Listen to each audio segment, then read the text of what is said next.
So this fight is but he's lost a lot of it.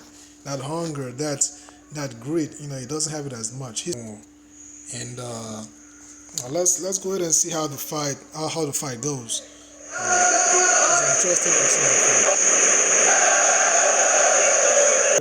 Is not as small as I mean, Conor has fought bigger guys. He's fought Nate Diaz, and so I mean he knows how to fight bigger guys. But that doesn't take anything from the fact that Poirier looks a little bit bigger than he used to be. Um, so yeah, this fight was exciting. They're showing a lot of size, but the key point in this fight was when Dustin went for the takedown of Conor McGregor, and this is where things became dicey. So I'm gonna pause here real quick. Now, after Dustin took Conor McGregor down, Conor went all in to try to win this fight here. He got a choke in the process of being taken down, but he made a fatal mistake.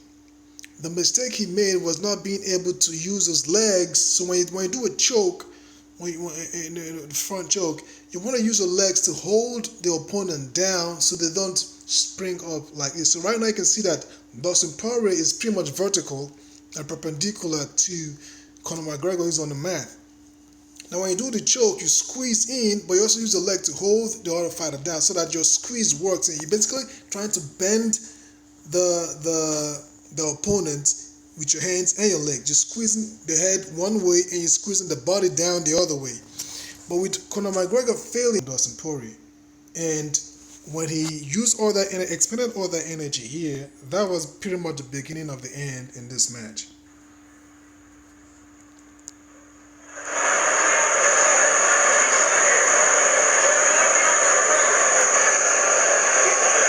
Now, if you notice, Conor is not trying to use his legs. He's not trying to correct the error, but it's too late. He's not trying to bring his legs around the back of Dustin Poirier, but it's too late already. The guy is already, his arms, is only has one arm around the neck of Dustin Poirier. The other hand, the left arm is already loose. The head is already pulling out, so he already made a huge mistake. He's used up so much energy. Dustin Poirier is now on top of him. He has his head pulling out. He's now on top of him, putting his weight on him. This was the beginning of the end for Conor McGregor. Now Dustin's head is all the way out, and now it's all about ground and pound. That's all Dustin has to do here from here on out. Ground and pound. You already have a security takedown. It's ground and pound. Now I'll give it to you. Conor McGregor put up one hell of a fight, even while he was on the ground. But I don't know if he should have focused on fighting from the ground than trying to get back up. Maybe he thought by distracting with some elbows and punches he could, secure his way out or do something else, or maybe get another submission of some kind. But he was, as you can see, he's fighting from the ground. Some nice elbows went in there, but it's very difficult to really win from the ground. You can, but the odds are so much against you. And Dustin Poirier is only beginning to get a much better position on the ground. And like I said, this was pretty much the beginning of the end for Conor McGregor in this fight.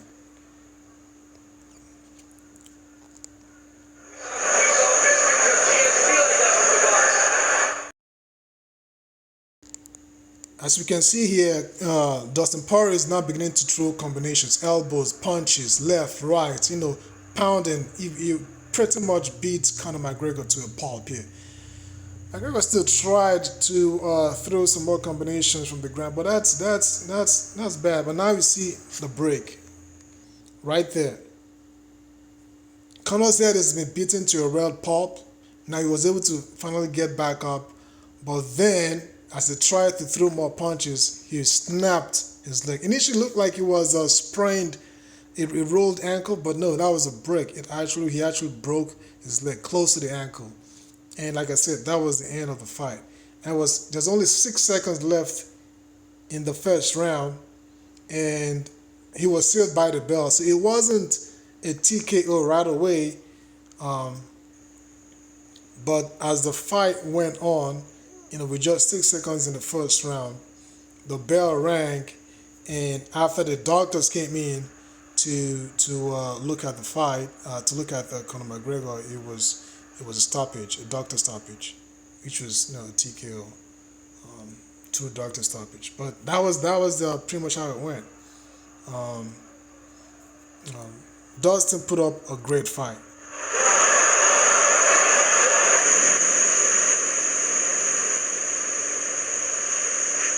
You can see Conor pointing to his leg, pointing to his ankle that was broken.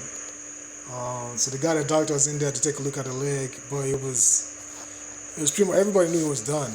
There's no way you're gonna fight with a broken leg or a broken ankle like that. Because if it's a broken hand, okay, you might be able to stand, move around, and throw with one leg and throw with one hand. A lot of talk by Dustin Poirier that he felt something one of the times Conor kicked him.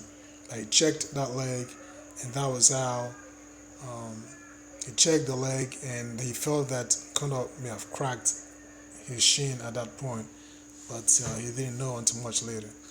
But in the UFC, we've seen a lot of fighters breaking their legs, from Anderson Silva to a few other fighters recently, and it's happening more and more often. I think fighters got to look at their nutrition and how they kick. If you look at a guy like the middleweight champion Israel Adesanya Izzy, he kicks a lot, but he hasn't broken his leg. And he kicks. He used to be a kickboxer, so he knows how to kick. He needs to know where to kick, how to kick, and even when to kick.